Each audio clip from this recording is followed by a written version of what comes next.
Welcome to CapitolView, where we discuss the latest in state government and politics. I'm Hannah Meisel with NPR Illinois. Joining us this week are Jerry Nowicki of Capitol News Illinois. Welcome, Jerry. Thanks for having me, Hannah. And also here is John Jackson, visiting professor of political science at Southern Illinois University's Paul Simon Public Policy Institute. Glad you're here, John. I'm glad to be here. Well, another week where masks are first and foremost on policymakers' minds as the legal battle over whether masks in schools will be officially dead or coming back is still going on. So, Jerry, tell us a little bit about this panel, this panel of lawmakers in Springfield this week.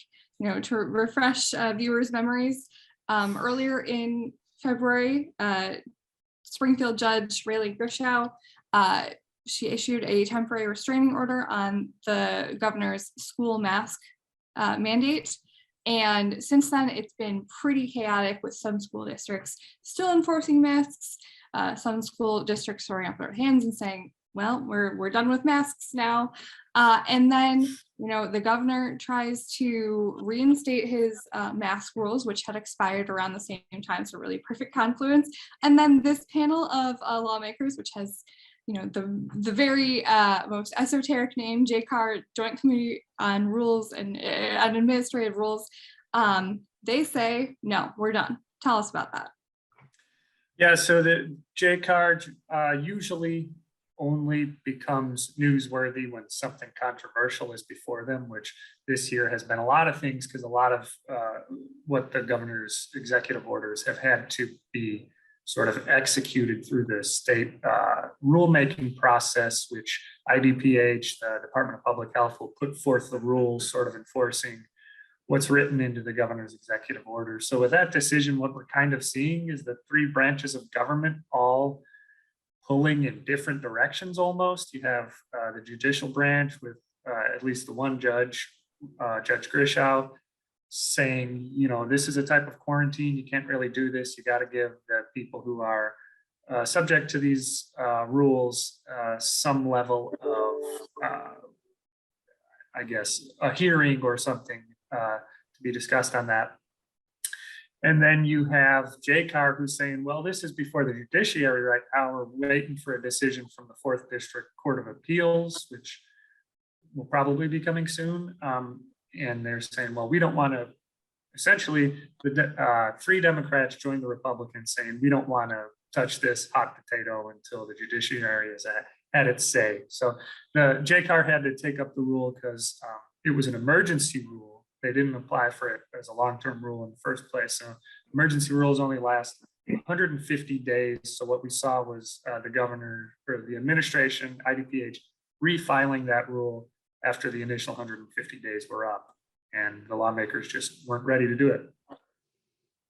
Yeah, and you know, this further, you know, hinders the ability for the governor to have a continuity of having that school mask mandated. Now, the governor, for his part, says that it doesn't really matter whether the emergency rule won't be there because I still have my executive orders.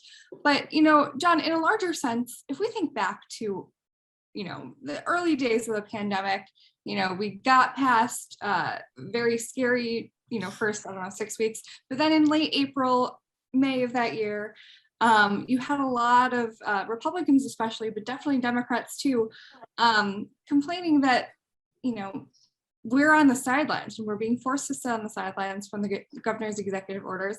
Now, I think 2 years on, you would, some people would say, well, lawmakers voting, you know, including Democrats voting to reject this emergency rule, that's just how good governance should work, because for the most part, the General Assembly has not really been involved in the state's COVID mitigation process at all. So, I mean, is this just a natural outgrowth of did the governor make a miscalculation somewhere along the way where he didn't involve the legislature, or was it the legislature that was kind of secretly relieved to not be involved? I mean, what should we make of this? Well, Hannah, I think we have government at all levels in disarray appearing right now because we have a very strong federal government system. We have a very strong separation of powers, 3 branches, checks and balances. And I think you see that all coming out now, and it is in some disarray. And it's stemming from the fact that we've got a pandemic of people who are fed up with all of the rules and just want to be done with them.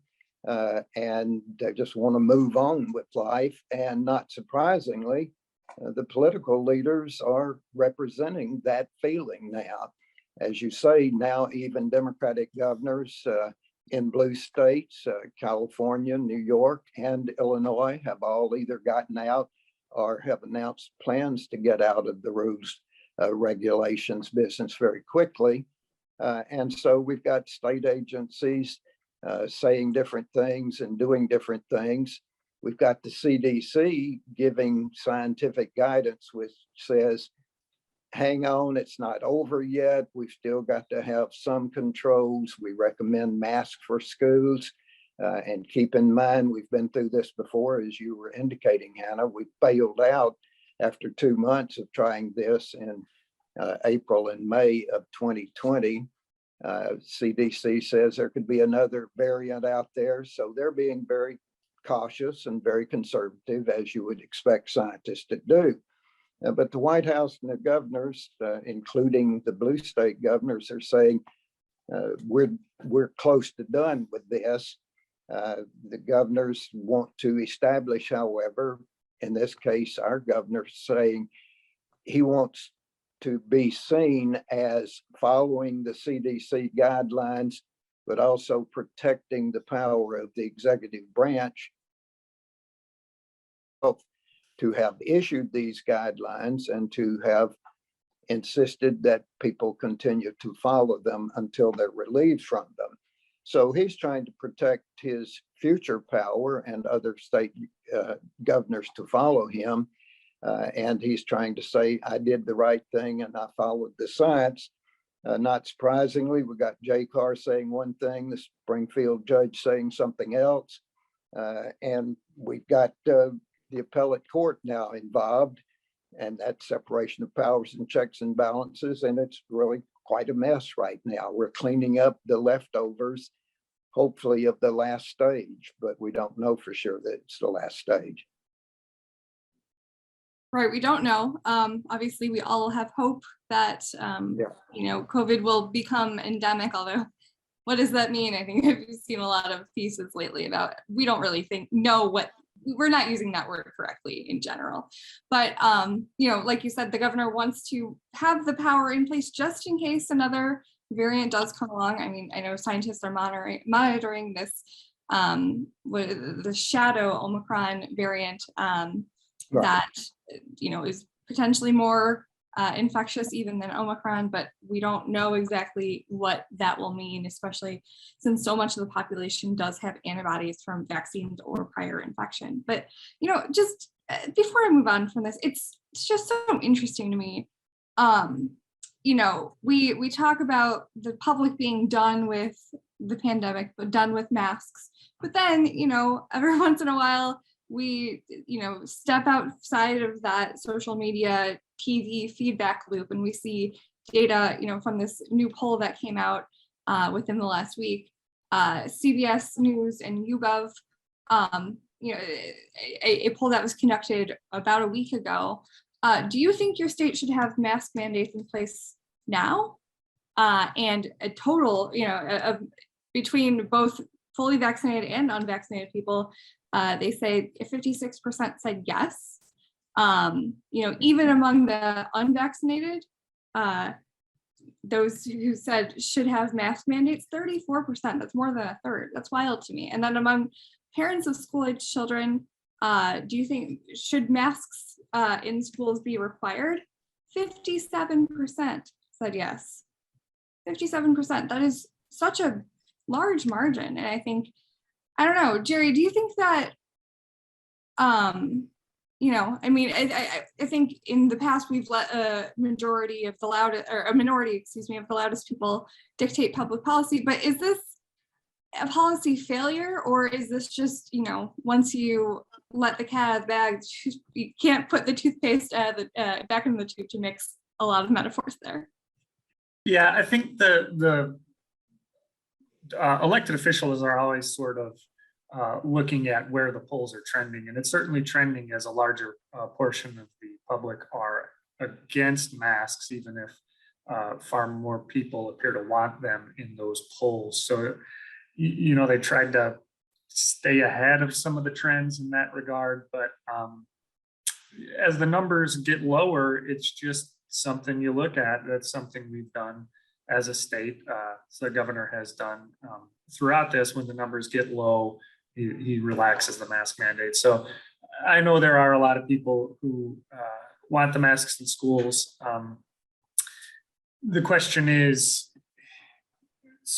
I guess, how dogmatic are those people in their approval? Certainly the masks, the people who want masks lifted are louder.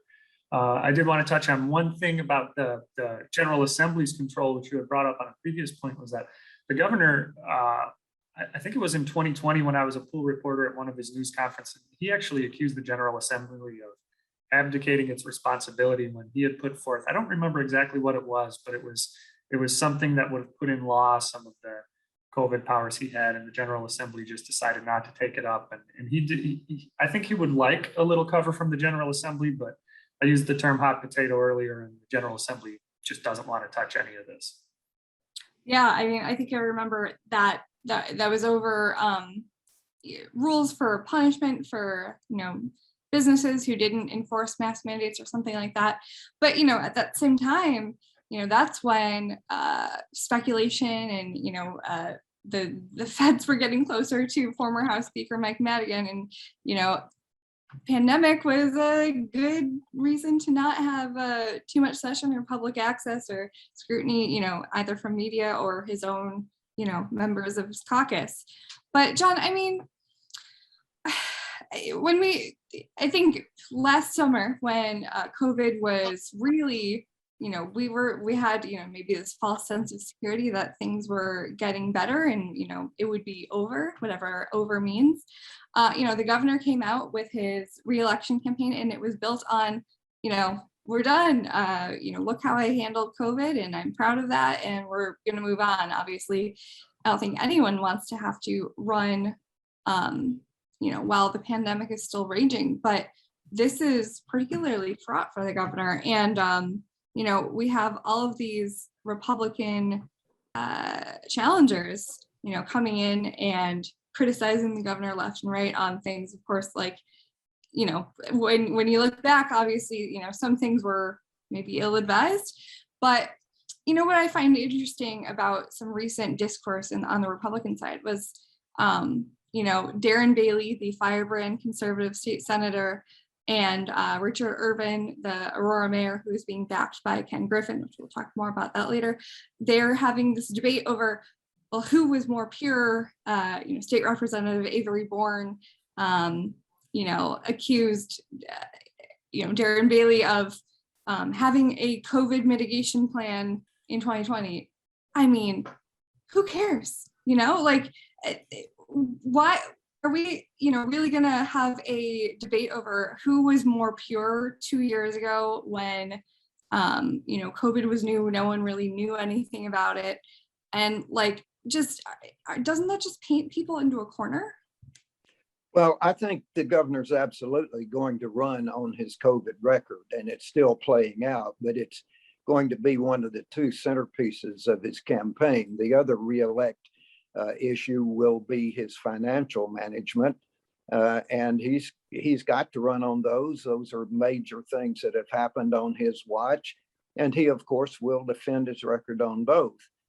Naturally, the Republicans are going to come after him, particularly on COVID. And as we've talked about in the past, it's going to cut both ways. The governor's going to say, the state health department and I followed the science. We did what was responsible. We took the heat.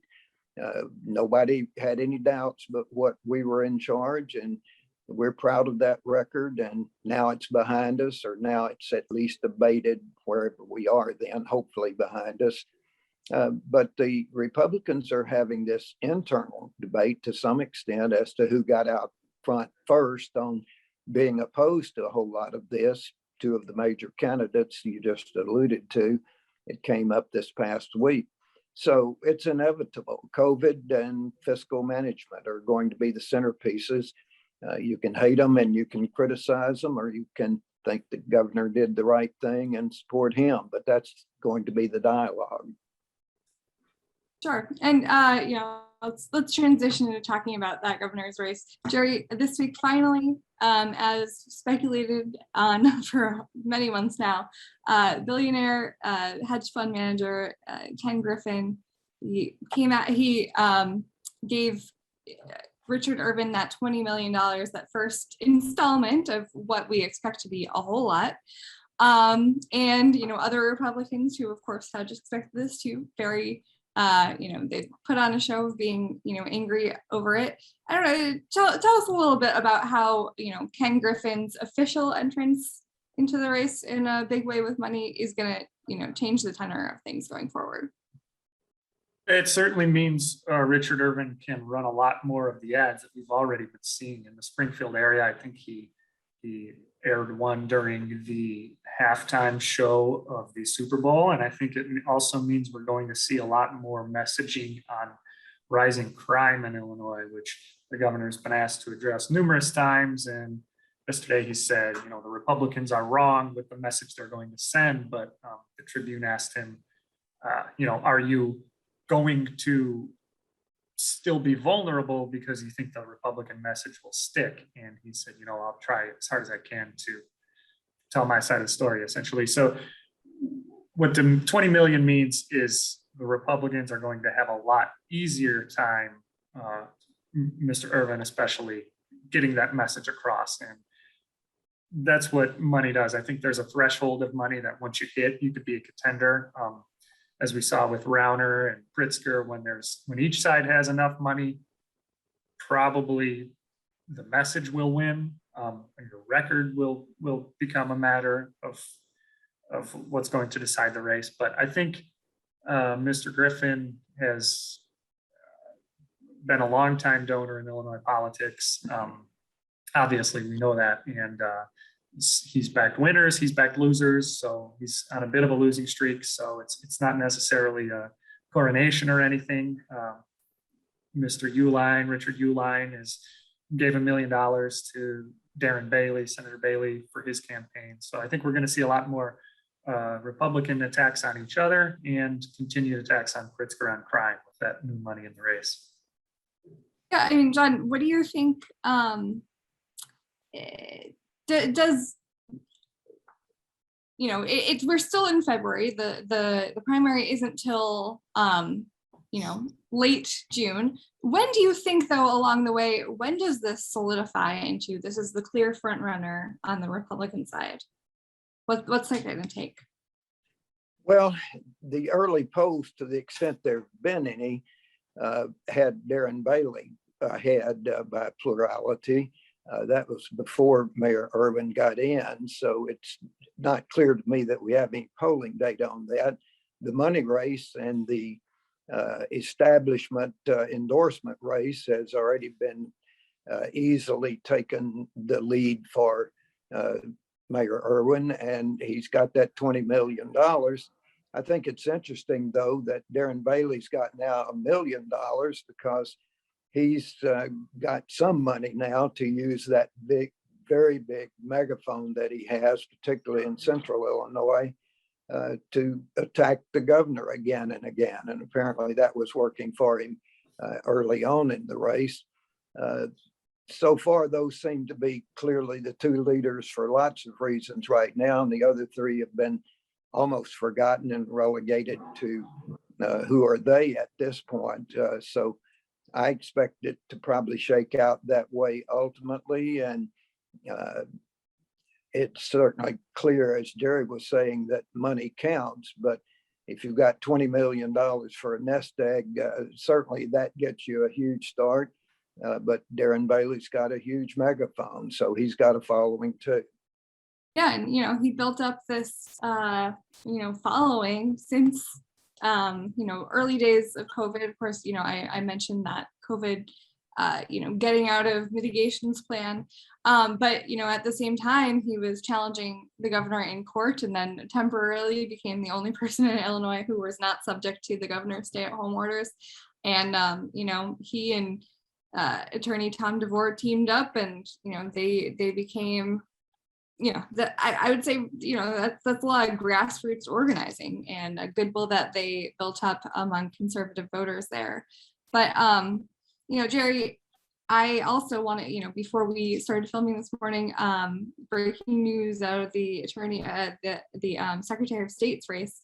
Jesse White, the very long time Secretary of State, beloved, wins by the most margins of any statewide elected official by far. Finally made his endorsement. He had been expected to make the endorsement, I think, a lot earlier, but it's a long primary campaign, like we said. And between former State Treasurer Alexi Giannoulias, who has been out front raising, gobs and gobs of union money, and Anna Valencia, Chicago City Clerk, who has definitely raised a lot less money, but has gotten endorsements from, I think, groups that are influential too, who, also labor. So Jesse White endorsed Anna Valencia. What's this going to mean for that race? Yeah, I always wonder what level of attention the general public gives to an endorsement when looking at the voting. But in terms of giving cover to other types of potential donors, potential organizations that do a backing, I think a union, when they endorse someone, that's a message to their members that this is someone who's going to support our policies. So union endorsements are huge.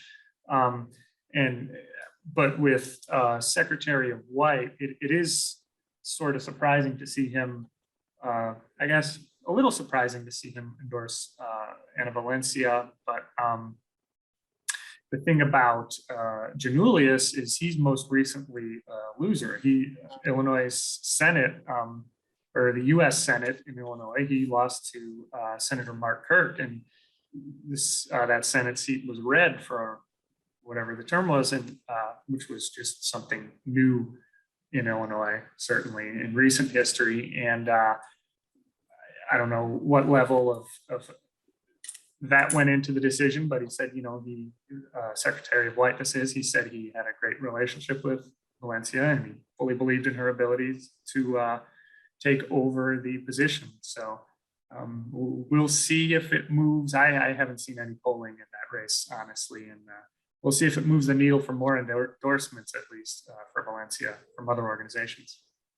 And John, we've got about a minute left, so I don't have time to get into the last thing I wanted to talk about. We'll save that for next week. But I know that you have some thoughts about just the enormity of the Secretary of State's office and the, number of jobs and facilities that controls. What does that mean politically for, at least how politics has worked in the past? Well, it's a tremendous asset for the party that controls it. It's got the second most number of jobs, next only to the governor's office. It's got those Secretary of State offices in many, many disparate counties across the entire state. I would add to what Jerry said, Giannoulias ran and lost in that Senate race, but he also has run statewide twice. And that's a tremendous asset. And all of those things that he piled up, endorsements, money, all of that to me counts way more than the endorsement. Jesse White is widely respected, but I am skeptical as to whether his endorsement would be enough to counterbalance all those assets that Giannoulias already built up.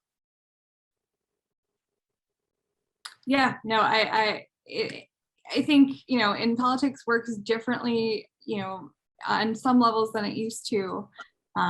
So I guess we'll see what it means, as we get forward in the primary. We have a lot more time, as I mentioned.